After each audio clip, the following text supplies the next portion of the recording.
ఎలాంటి పరిస్థితులు ఉంటాయి మీరు గోవులను కాపాడడానికి వెళ్ళినప్పుడు? అంటే ఒకరిద్దరే వెళ్తారా, ఒక 10 మంది దాకా వెళ్తారా? మరి అవతల వాళ్ళు ఎలా ఉంటారు, మీ పరిస్థితి ఎలా ఉంటుంది? గోరక్షకులు ఒకరైనా ఇద్దరైనా పరిస్థితులను బట్టి 10 మంది కూడా ఎంతమంది ఉన్నా సరే ఒక గోరక్షకుడు ఒక సైనికుల్లాగా గోవును కాపాడడానికి తన ప్రాణాలను కూడా అడ్డం పెట్టి పోరాడతాడు. ఇప్పుడు హైవేలల్లో అక్రమ గోవుల రవాణా జరుగుతుంటుంది. ఇక్కడ ఉన్న పోలీస్ వ్యవస్థ మొత్తానికి ఫెయిల్. తెలంగాణ ఉమ్మడి ఆంధ్రప్రదేశ్లో ఫెయిల్, తెలంగాణ రాష్ట్రం వచ్చినాక ఫెయిల్.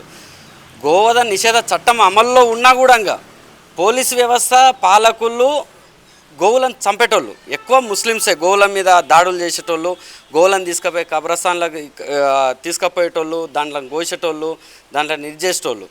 కనుక వీళ్ళు ఏ విధంగా ఉంటారంటే ఒక బండిల గోవులను కుక్కి కంటైనర్లా లాక్లు వేసి దానికి శ్వాస ఆడకుండా ఒకదాని మీద ఒకదాన్ని ఇట్లా ఇచ్చేసి పోతుంటారు.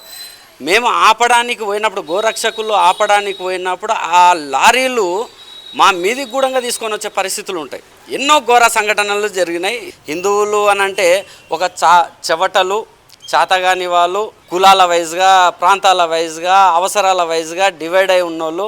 ఏముంది, గోవులని చేస్తే గోవులను రక్షించేటోడు వాడు ఉంటెంత పోతేంత, హిందువుల గురించి మాట్లాడేటోడు ఉంటెంత పోతేంత అనే ధోరణితోటి ఉన్నారు.